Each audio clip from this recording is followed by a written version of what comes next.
샬롬 할렐루야. 마태복음 26장 39에서 41절여. 조금 나아가사 얼굴을 땅에 대시고 엎드려 기도하여 이르시되, 내 아버지여, 만일 할 만하시거든 이 잔을 내게서 지나가게 하옵소서. 그러나 나의 원대로 마시옵고 아버지의 원대로 하옵소서 하시고, 제자들에게 오사 그 자는 것을 보시고 베드로에게 말씀하시되, 너희가 나와 함께 1시간도 이렇게 깨어 있을 수 없더냐. 시험에 들지 않게 깨어 기도하라. 마음에는 원이 이로되 육신이 약하도다 하시고. 제목은 시험에 들지 않게 깨어 기도하라 입니다. 우리가 어떤 시험, 환난도 만나지 않고 주님께서 주시는 참 평안을 누리려면 반드시 기도해야 합니다. 우리는 기도를 왜 하는지를 깨달아서 마음 중심으로 기도하셔야 되겠고, 그래서 항상 참 평안을 누리시고 축복의 간증으로 하나님께 영광 돌려나가는 우리가 되어야 되겠습니다. 기도의 본을 보이시고 참 평안을 주신 예수님. 첫 번째, 예수님은 몸소 기도의 본을 보이시면서 늘 깨어 기도하라고 가르치셨습니다.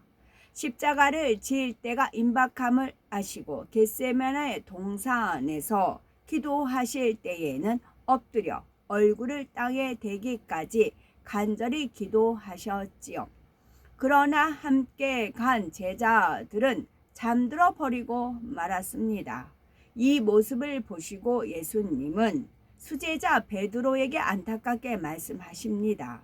너희가 나와 함께 1시 동안도 이렇게 깨어 있을 수 없더냐. 시험에 들지 않게 깨어 있어 기도하라. 마음에는 원이 이로되 육신이 약하도다 말씀합니다. 물론 예수님께서 붙잡혀 십자가에 못 박히시는 사건은 영적으로는 인류를 구원하시기 위한 섭리입니다. 하지만 믿음이 적은 제자들에게는 이기기 힘든 시험이 될 수도 있었지요. 이를 염려하시고 깨어 기도하라 하신 것입니다. 이는 당시 제자들만 아니라 주님을 따르는 모든 성도에게 주신 말씀입니다. 주님을 따라 십자가의 길을 걷는 성도들도 하루하루 원수 마귀 사단과 영적인 싸움을 하지요. 늘 깨어 기도해야 시험에 들지 않고 영적인 싸움에서 승리할 수가 있습니다. 기도하지 않으면 시험에 들기 쉽지요. 그렇다고 해서 시험을 당할까 하는 두려움 속에 기도하라는 뜻은 아닙니다. 간혹 하나님께서 시험을 주셨다라고 말하는 사람들이 있지요. 그러나 시험은 하나님께서 주시는 것이 결코 아닙니다. 야고보서 1장 13에서 15절에 사람이 시험을 받을 때에 내가 하나님께 시험을 받는다 하지 말지니 하나님은 악에게 시험을 받지도 아니하시고 친히 아무도 시험하지 아니하시느니라. 오직 각 사람이 시험을 받는 것은 자기 욕심에 끌려 미혹됨이니 욕심이 잉태한즉 죄를 낳고 죄가 장성한즉 사망을 낳느니라 말씀하셨습니다. 이처럼 시험은 사람이 자초하는 것이지요.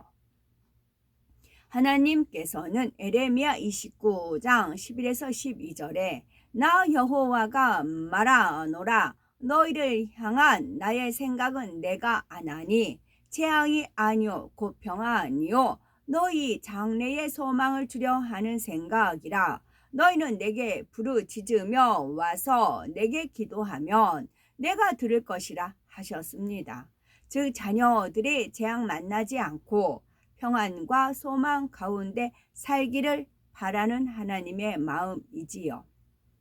두 번째, 기도하지 않으면 시험에 들기 쉬운 이유가 있겠죠. 그것은 첫째로 성령의 주관을 받지 못하기 때문이요. 둘째는 성령의 소욕을 쫓기 어렵기 때문입니다.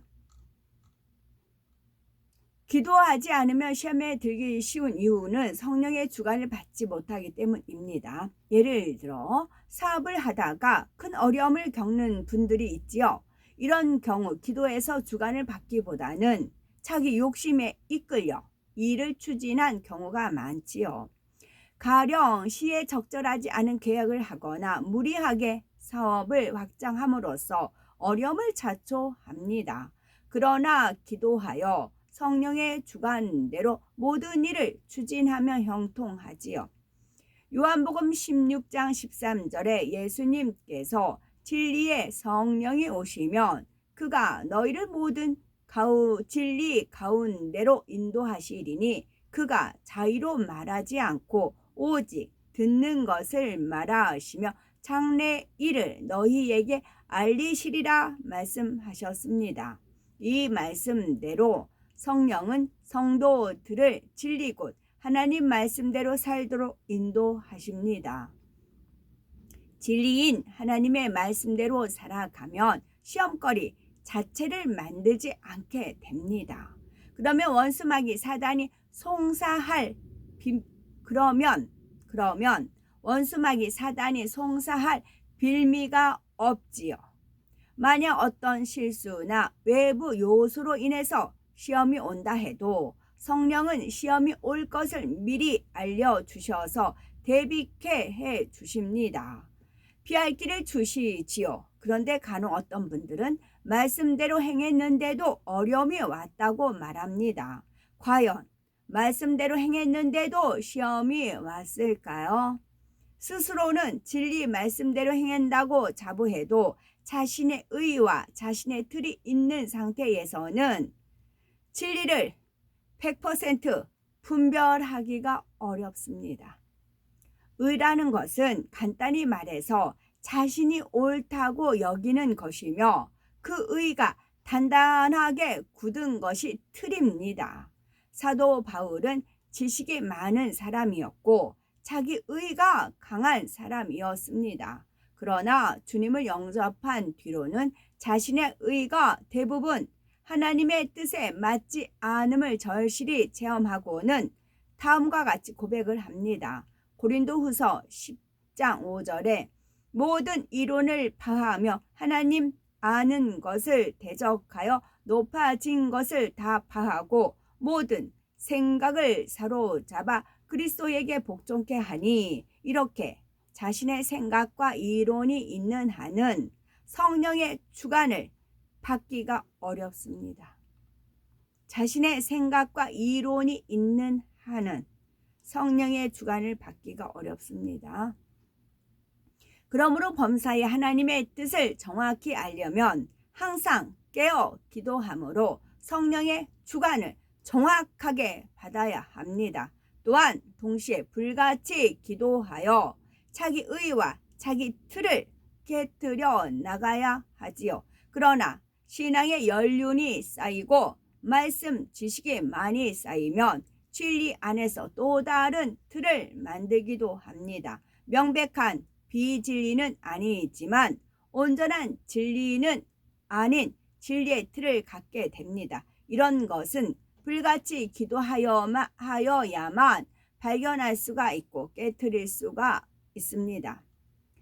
둘째, 성령의 소욕을 쫓기 어렵기 때문입니다. 그런데 진리를 알고 성령의 주관을 받는다고 해서 그대로 행하는 것은 아닙니다. 영적인 힘이 있어야만 성령의 소욕을 쫓아 하나님의 뜻을 행할 수가 있습니다. 예를 들어 오랫동안 신앙생활한 한 성도가 갑자기 교회에 나오지 않는 경우가 있습니다. 주변 사람들은 이 성도가 주일도 잘 지키고 11주도 하는 모습을 보고 믿음이 좋구나 하고 생각했다가 놀라기도 하지요. 이런 성도들의 경우는 기도 생활을 아예 하지 않거나 장기간 기도를 쉰 경우가 많습니다. 기도를 잘하지 못하는 상태에서 가정이나 일터에 어떤 어려움이 오니 그만 낙심하고 맙니다. 그러면 항상 기도하고 감사해야 함을 알지만 영적인 힘이 오지 않으니 행하지는 못합니다. 믿음으로 하나님을 의지하는 것이 아니라 세상 방법을 찾아가지요. 또한 늘 깨어 기도하지 않는 경우 세상의 유혹이 올 때 뿌리치지 못합니다. 예전처럼 육신의 정욕, 안목의 정욕, 이생의 자랑을 쫓아서 육의 것을 취해 나가지요. 다시 구습을 쫓아 살아갑니다. 이처럼 육체의 소욕을 쫓고자 하는 마음, 곧 내 몸에 밴 구습이나 육의 속성을 자기 의지로 벗어버리기는 어렵습니다. 위로부터 하나님께서 주시는 은혜와 능력, 성령의 도우심을 입어야지만 마음을 지배하고 다스릴 수가 있습니다. 마음 깊은 곳에 재성까지 뽑아내고 새로운 피조물로 하나님이 원하시는 참 아들과 참 딸로 변화될 수가 있지요. 늘 깨어 기도할 때 바로 이런 은혜와 능력, 성령의 감동을 항상 입을 수가 있고 항상 성령의 소욕을 쫓을 수가 있습니다. 공중권세에 잡은 악의 영들은 생각을 통해 끊임없이 마음의 비진리를 충동질하며 부추깁니다. 어찌하든 하나님을 떠나게 만들려고 하지요. 베드로전서 5장 8절에서 9절에 근신하라 깨어라 너희 대적 마귀가 우는 사자같이 두루 다니며 삼킬 자를 찾나니 너희는 믿음을 굳게 하여 저를 대적하라는 말씀대로이지요. 이때 늘 기도하여 성령이 충만한 사람은 미혹을 단호히 물리칩니다. 그러나 기도를 하지 않는 사람은 마음이 요동합니다. 미혹할 때 흔들리지 않으며 물러가지만 조금이라도 흔들리면 계속해서 시험을 줍니다. 의심을 주어 하나님을 믿지 못하게 하지요. 나태함과 방탕함을 쫓게 하여 신앙생활에 열심내지 못하게 합니다. 세상으로 향하여 죄를 짓게 하지요. 이런 원수마귀 사단의 괴계에 빠지지 않고 또 단호히 물리치려면 반드시 기도해야 합니다. 그런데 어떤 분들은 기도해야 하는 것은 알지만 하루 종일 일하고 나면 너무 피곤해서 기도하기가 어렵다라고 말합니다. 우리 예수님도 마음에는 원이 이로되 육신이 약하도다 말씀하지 않았습니까? 사람은 본래 연약한 존재입니다 하고 기도하지 않는 것을 합리화하기도 하지요. 그러나 이는 말씀을 잘못 이해한 것입니다. 여기서 육신이 약하다는 것은 단순히 몸이 약하다는 뜻이 아닙니다. 베드로와 야고보, 요한은 잔뼈가 굵은 어부들입니다. 그러나 그 당시에는 신체 건장한 젊은이들이었지요. 밤새 고기를 잡아도 끄떡없던 사람들이니 몇 시간 잠을 안 자는 것은 문제가 안 됩니다. 더구나 사랑하는 예수님께서 나와 함께 깨어있으라 하고 당부까지 하셨지요. 그런데도 제자들은 잠들어 버렸습니다. 이들은 단지 몸이 약해서 잠에 빠진 것이 아닙니다. 육신의 소욕을 이기지 못해서 잠든 것이지요. 이때 육신은 단순히 살과 뼈로 이루어진 사람의 몸이 아니라 죄성과 결합한 몸을 가리킵니다. 죄성과 결합한 몸이 육을 쫓고자 하고 죄를 짓고자 하는 속성이 바로 육신의 소욕이지요. 제자들은 마음으로는 기도하기 원했지만 잠자고 싶고 편히 쉬고 싶은 육신의 소욕이 더 강해서 졸음을 이기지 못한 것입니다. 예를 들어 좀 피곤해도 재미있게 놀 때는 피곤도 거뜬히 이기지 않습니까? 이처럼 피곤을 이김에 있어서 결정적인 것은 피곤하다는 육적인 현상 자체가 아니라 기도하기보다는 편히 쉬고 싶어 하는 마음, 즉 육신의 소욕을 제압하느냐 제압당하느냐입니다. 베드로를 비롯한 제자들의 육신의 소욕을 이기지 못한 이유는 성령 받기 전이었기 때문이지요. 성령 받고 난 후에는 이런 연약함을 찾아볼 수 없는 담대한 사도들로 180도 변했습니다. 베드로는 예수님의 수제자로서 예수님께 많은 사랑을 받았습니다. 그럼에도 불구하고 성령 받기 전에는 막상 예수님이 잡히시자 생명의 위협을 느끼고는 예수님을 모른다고 3번이나 부인했지요. 그러나 성령 받은 후에는 생명의 위협에도 굴하지 않고 담대히 갖가지 표적을 나타내며 복음을 전했습니다. 순교하는 마지막 순간에는 십자가를 거꾸로 치겠다고 자원할 정도로 담대했지요. 그러니 나는 연약해서 또는 피곤해서 기도할 수 없습니다 하시는 분이 있다면 한번 생각해 보시고, 우리 예수님은 십자가에서 죽으셨다가 다시 부활하심으로 불가능을 가능하게 하는 믿음의 힘을 보여주셨습니다. 이런 주님을 믿으면 우리에게도 불가능이 가능해집니다. 또한 예수님께서 우리의 연약함을 대속해 주셨습니다. 하늘로 돌아가시면서는 우리를 도우실 보혜사 성령님을 보내주셨지요. 이런 사실을 진정 믿는다면 어찌 기도하지 못하겠습니까? 중요한 것은 마음입니다. 설령 몸이 연약하다 해도 기도할 마음만 있다면 강건함을 구해서라도 기도할 것입니다. 중심으로 하나님을 사랑하고 교회를, 주님을 사랑하고 형제를 사랑하는 마음으로 기도한다면 능히 피곤을 이길 수가 있습니다. 조금만 노력하면 성령님께서도 도와주십니다. 성령의 충만함, 감동함을 입으면 피곤하지 않고 졸리지 않습니다. 불같이 기도해서 성령 충만을 입으며 영감이 밝아지고 마음에 기쁨이 가득 차서 몸이 가벼워지기 때문입니다. 믿음대로 되는 것이 영계의 법칙입니다. 성령 받은 성도가 육신이 약해서 못합니다 하고 자꾸 고백하며 입술의 고백대로 항상 연약할 수밖에 없지요.